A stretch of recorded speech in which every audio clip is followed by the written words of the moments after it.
Good morning, LMI India. Happy 25th birthday. I just want to say congratulations to everyone with the LMI India organization on 25 years of success. We are so proud of everything that you have done. Over the years, we've impacted literally tens of thousands of lives through our programs, and indirectly hundreds of thousands and even millions of people through the people that they have impacted. So I can't be more proud of what you've accomplished over these last 25 years. I'm just sorry I couldn't be there with you in person to celebrate. I know Hero and Ashok throw an incredible party. So hopefully sometime in the future we can set a time to get together and really celebrate 25 years of success. I'm here with our Executive Vice President, Jonah Erb, and we'd like to share a conversation with you today. So happy to be here. Randy, thank you for having me. Today we're going to be having a conversation tailored around the COVID-19 pandemic and the opportunities for our business coming out of that specifically. These are questions that we've gathered from talking to the field. And so without further ado, we'll go ahead and dive right in. So I know that everyone is concerned about the pandemic and its effect on overall business. What do you believe is the biggest opportunity for LMI as we come out of this crisis? That's a great question. Obviously, there's many challenges associated with the pandemic, but obviously there's also opportunities, and that's something that we need to constantly be looking towards. One huge opportunity is the need for LMI and the LMI programs. There's never been a greater need. As companies try to navigate the pandemic and navigate all the changes that are going on in business today, they need their people to grow. They need their people to develop. They need their people to be able to manage and lead themselves. And of course, all of this just goes back to using our process and using our programs. So we've never been better positioned in regards to the need in the marketplace. A second big opportunity is our own productivity. And I know that may sound kind of funny with the pandemic and people being in lockdown, but as the world switches to a more virtual and digital world, we've had to adjust. And so many of our people are starting to do sales interviews over video, over Zoom. And this consequently leads to greater productivity. Whereas before we may have had to schedule interviews 2 hours apart to give us time to get from one interview to another. Now we can conduct interviews almost hourly. And so it gives us a chance to greatly increase the number of interviews that we're having, the number of conversations that we're having, the number of facilitations that we're able to do, the number of coaching meetings we're able to have. So it can really increase our productivity if we become adept at using these new tools. But I think the biggest opportunity that we have right now is in growing our organization. Never has there been a better time to recruit people into LMI than right now. Right now, there's more people looking for a new opportunity. There's more people interested in changing their career trajectory, looking to work for themselves, looking to get into a business where they're the boss and they can control their time and control their activities. And now is the perfect time for us to grow our organization as the need for our process continues to expand. So we need to be on the lookout for how we can add really talented people to our team, how we can build our organization. Here in the home office, we've set a very stretch goal to double the size of our organization in just 3 years. We want to recruit enough people into LMI that our organization, our team, our worldwide team grows by more than twice. So we're greatly looking forward to the future and the opportunities it presents. Awesome. And this reminds me of a quote that I'll paraphrase, but for everything has an equal opportunity for good and for bad. So everything's an equal opportunity and an equal challenge. So we've talked about the opportunity. So now let's get to the question that's a little maybe easier to answer for some people. What is our biggest challenge coming out of COVID-19? Sure, yeah. I mean, we have to face facts and face reality that the pandemic has put a lot of obstacles and challenges and issues in the way. And we've had to adjust. And we have adjusted in many ways. But the biggest challenge that we face as an organization is our own attitudes, our own mindsets. Because of the need for us to adjust and to change and to be agile and to look for new ways of doing our business, we've had to have very much a growth mindset on how to continue to grow, and how to continue to change and how to continue to develop our business in new ways and in new directions and new trajectories. And if we maintain a fixed mindset, that will never happen. We'll never make the changes that we need to make. So we need to kind of let go of a lot of things in the past, keep what's really working, but look to the future in terms of new ways of taking those things that work in our process and how can we expand them and utilize them in new ways through new tools, new avenues, with new clients, under new circumstances. So the challenge is really within ourselves. Another challenge in that regard is our own inertia. Many countries have been on lockdown for many, many months, and consequently we've had many people that have kind of been confined to their office and their home and haven't been able to get out and do business. And we've developed some new habits, some new behaviors that aren't conducive to business success. And so we need to get over our own inertia. We need to restart the engine, if you will, and get going again. And so we need to not let the slowdown and the lockdown of the past 6 months really stop us from moving forward very quickly. Absolutely. Yeah, you talked about realistic optimism there. So we need to be optimistic about what's coming, but also realistic about the challenges that we're facing. So great. So another question we're seeing is so we've talked about opportunities and challenges, but now we're going to talk about changes. So in what ways will overall business change in the coming years? Well, of course, business and life in general is changing very quickly, very dramatically. And we're all dealing with this change.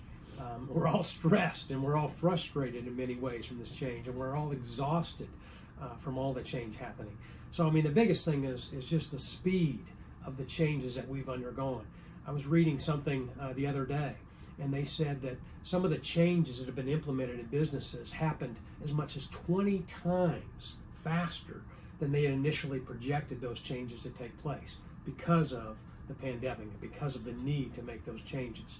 And one of the big changes, of course, is that business has become much more virtual, much more remote, much less in person. And consequently, businesses all over the world are adjusting to that new reality, that new virtual world, if you will, and how to conduct business in that virtual world. And as they adjust to those changes, the need for some of the things that we do has just absolutely exploded. I mean, when you think of things like communication skills, now you no longer are actually in person with people as much. And so your ability to communicate through video conference or through the telephone has become that much more important. Things like how do we lead people remotely? How do we lead people in a virtual world? How do we motivate people? We're no longer there person to person.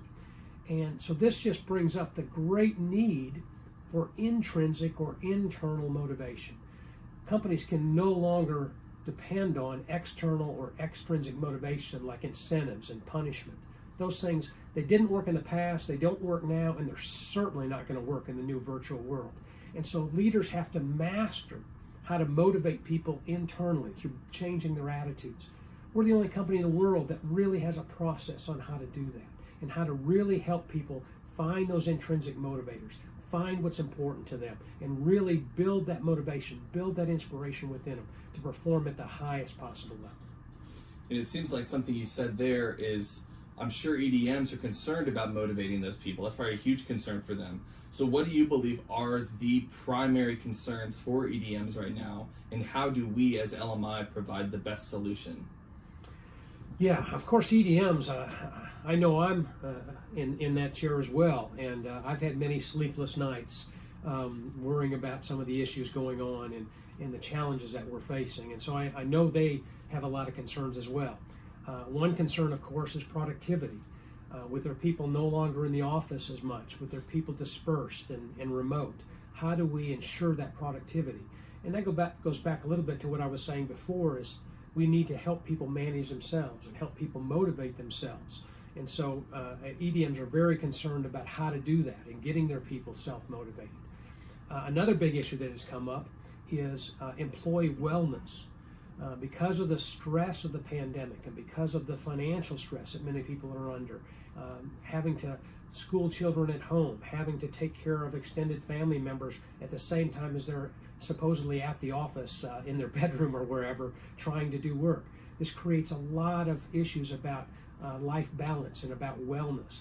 And so executives are very concerned about how do we maintain that wellness aspect, that balance to people's lives. And so helping people develop not only just as an employee, but also as a person, as a family member, their physical health, their mental health, their emotional health, their social health, their spiritual health.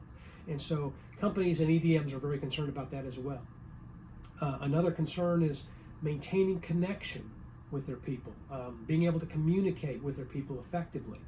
We've all had to learn new ways of communicating through technology that we didn't have to rely on as much before. And executives are having to, how do we maintain those relationships, that glue that holds organizations together in this new environment? Another concern which directly impacts our business is how do we grow and develop people if we can't be with them? How am I going to develop someone who's in their apartment or their flat or whatever, and I don't get to see them except through a computer screen or a technology?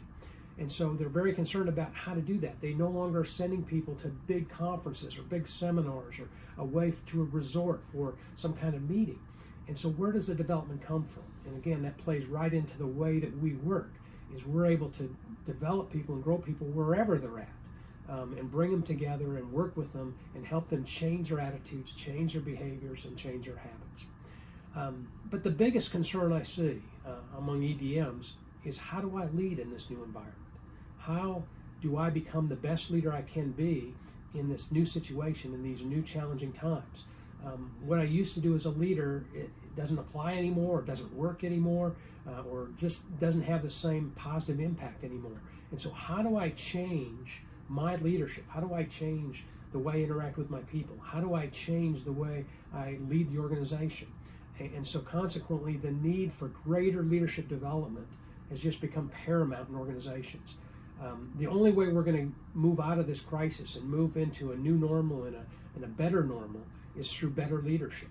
And so the demand and the need for that effective leadership has just grown exponentially over the past 6 months. Absolutely. No, and it seems like you being honest about the sleepless nights, I think that's been the case for many, many people right now. And focusing on that total person concept can help with that, help reduce those stressors, and really teach and develop all those areas of life that people are seeing are now more important than ever before. So great. So another question we got was, on a practical sense here, what are the most important actions for a licensee to grow the business? That's a very interesting question because we've all been searching for what are the opportunities and what are the new methodologies that we can use to continue to build our business and continue to grow our business. And obviously we're all searching to some degree in terms of what are the new best practices, if you will, in our business. Right now, the most important thing that I see is for our people to have consistent activity. We need to create new normals, if you will, in terms of how we run our business, what we do on a daily basis. And so that consistent daily activity. Now, what does that mean? Since we are somewhat limited in how we can meet with people person to person, we have to expand and increase the activity in terms of how we communicate with people through technology. So this means many more phone calls in terms of communicating with people. It means many more Zoom type meetings with people to discuss with them, even doing sales interviews over Zoom, doing facilitations over Zoom, but greatly increasing that contact, greatly increasing our communication and reaching out to people. And so we need to create small, short-term goals in terms of our activity, and we need to greatly expand that activity on a daily basis. You know, before we would make maybe an hour's worth of phone calls a day because we'd spend the rest of the day out in the field meeting with people and doing facilitations. Now we're spending the whole day at our office or in our homes, and so we need to expand the time we spend communicating with people virtually and through technology. And people want that right now. They want that connection. They want that communication. They want to talk to other people about what's going on in the world and how they can navigate this situation. Second is we need to create, if you will, new routines or new habits. Because we've entered into a new situation and entered into a new world, if you will, we need to find the routines and the habits that are going to become successful in our business. And consequently, we need to schedule our day. Even if we're working all day from home, we still need to block out times in our schedule for certain activities, certain routines that we're going to do on a regular, consistent basis. And so, in fact, it's even more important now because we're not having an office to go to, or we're not having a sales interview to go on at a person's office. And so we need to really become better time managers and block our time to devote those time blocks to specific activities to grow our business, whether it's a Zoom facilitation or a Zoom sales interview or making calls to prospects to set up Zoom sales interviews. We need to really be consistent in adhering to those time blocks. And then the last thing I think is really spending some time in our programs and in our own self-development. This has been a perfect time for us to reinvent ourselves, if you will, to decide who we want to be when we come out of this pandemic, and what behaviors and what actions and what results do we want to achieve in the next 1, 2, 3, 5, 10 years. So take the time to think, what does my future self look like? What does my future business look like? And how can I grow into that? How can I develop the new skills, the new abilities, the new habits, the new routines to make that reality? Because now is the perfect time to reflect on those things and really develop a clear, concrete plan of action and how you're going to get from here to where you want to be over the next few years.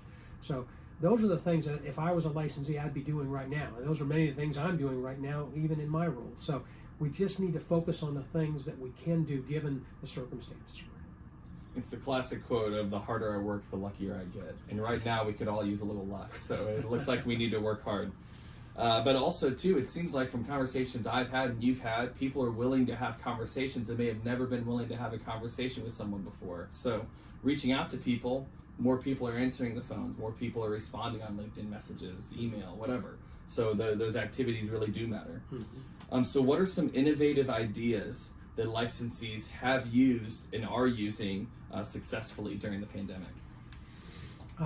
Yeah, that's a great question, because we've had a number of people around the world that have been doing different things and getting different results, and a lot of experiments that have been run to see if this will work or that'll work. And of course, we want to continue to innovate in every way that we can, and yet maintain, still be true to our process and to the programs and the process that works. Some of the things that our people have been doing, I know one key is focusing on specific industries.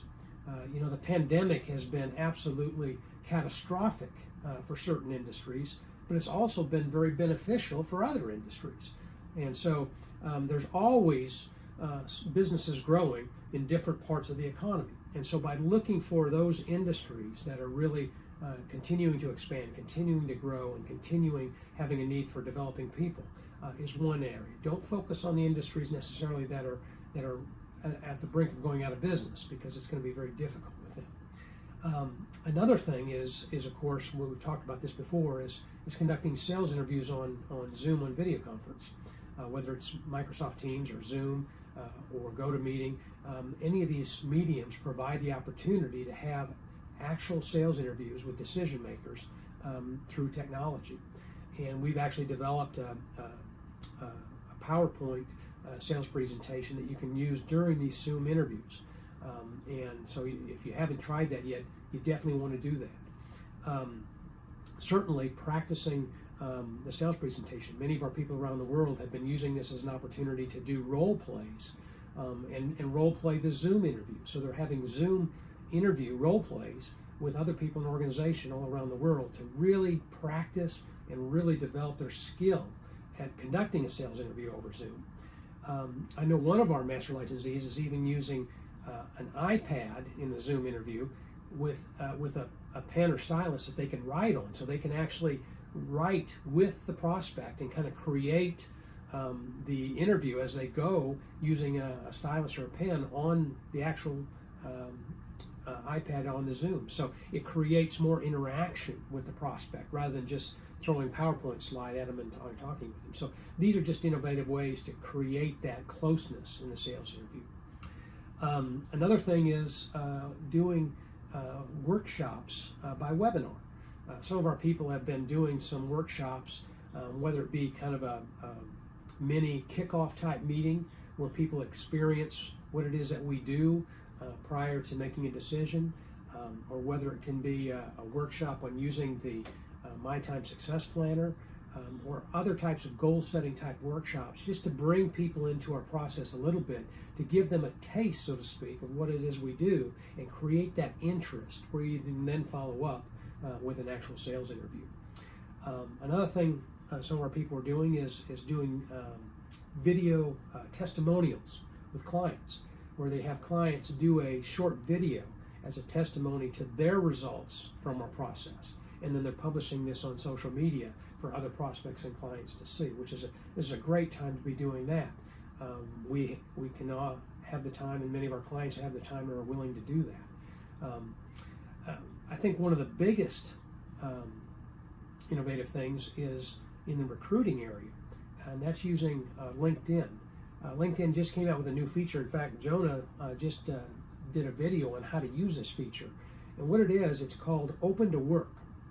And on a person's LinkedIn profile, they can actually put an indicator in their profile that colors it green, saying that they're open to new opportunities. And so now we have an opportunity, a way of finding people that are actually looking for opportunities. And we've been using this here in the home office for the past couple weeks, and the results are astounding. We're getting so many interested parties in our business because we've got an audience that already has expressed interest in new opportunities, and we then filter it into the kind of people we're looking for. And so we've got this really qualified pool of prospects that we can start getting interested in our opportunity and start talking with them about becoming an LMI representative. So really an innovative way to build your organization and find people to join your team. And if you haven't, please review that video that Jonah sent out on how to do that, because it's a really powerful tool that we can use to continue to grow. Yeah, and all these things, the innovation, the actions, all these things go back to daily output of what we're doing and getting up, doing our work, doing what we need to do every day, even when things are tough, when we go back into lockdown and saying, I'm going to push through. And so with these challenging circumstances, how can we ensure that when the going gets tough, like it has for so many months, the tough get going? How can we continue to inspire ourselves to keep going and keep working hard? Wow, that's a great question. We could spend all day talking about this, but it's probably the most important issue. When situations are challenging, when we're faced with many obstacles and many changes happening at the same time, and things look really tough, how do we keep going? How do we keep motivating ourselves? The problem is when things do get tough, when the situation is challenging, we instantly feel fear. That's just a normal human response to change and to challenge. And consequently, the fear impulse kicks in. And of course, the first thing we want to do is either fight or flight. We either want to fight the problem or we want to run away from it. Both have their pros and cons to it. But the most important thing to remember is that we have to get out of that fear reaction. And the key to that is realizing that pain and suffering come from trying to control things that you can't control, that are out of your control.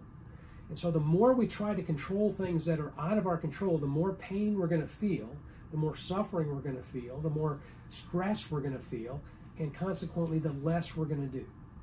So we have to kind of pull back and say, what is it that is within my span of control, within my circle of influence, if you will? This is what's really called self-efficacy.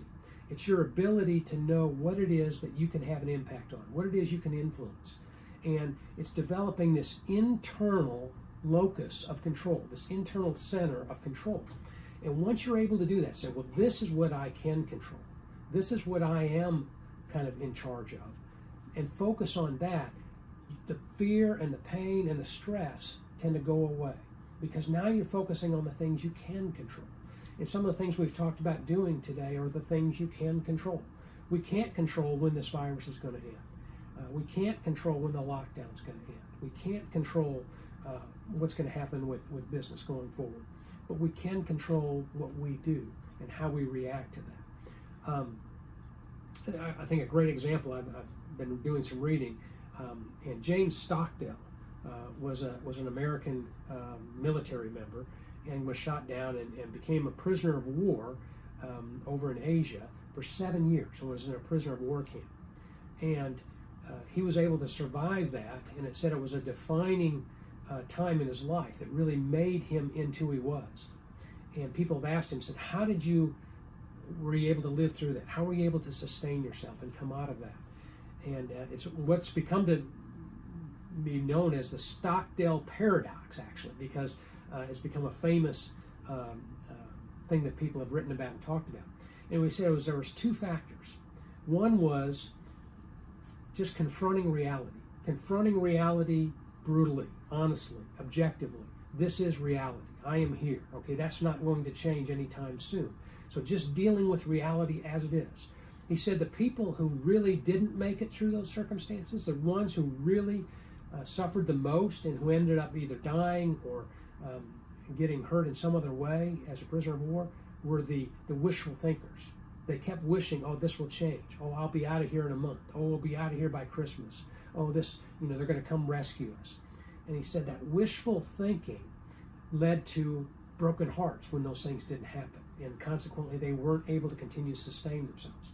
So the first thing I think is important is we have to face reality. We have to really look at reality and look at it objectively and say, this is the way situations are right now. What can I do about it? And he said the second part of that, and this is the paradox, is a total faith, not in the situation, not in someone coming to save you, but the faith in yourself. The faith that I'm going to deal with whatever's thrown at me and I'm going to overcome it. I don't know how, I don't necessarily know when, but I'll deal with it as it comes. And so that internal faith alongside a clear view of reality is what really creates resilience, which is what we're talking about here. And in fact, every business in the world right now is talking about being resilient and getting through this pandemic.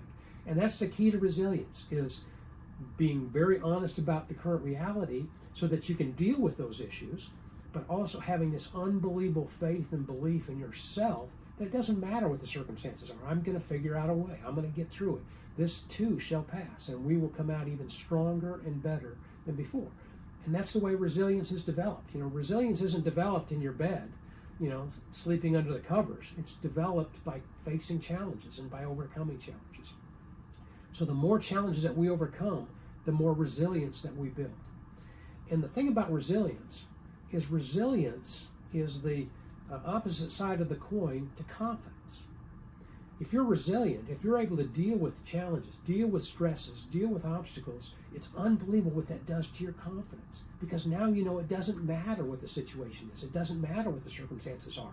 I'm going to be successful. I'm going to make it through. I'm going to handle this. I'm going to come out better on the end. And so really focusing on our internal locus of control, what we can control, which is our own attitudes, our own beliefs, what we say, what we do on a daily basis. Controlling those things is what's going to lead us to great success going forward. So I'm really looking forward to the opportunities that we're going to have in the coming months and the coming years, and the opportunity to build our organization and build a much better, more resilient, more prosperous, and more successful organization as we go forward. And I know each one of you is going to be a huge part of that. So thank you for being part of LMI. Thank you for watching this video, and I wish you all the success in the coming months and the coming years. Thank you very much.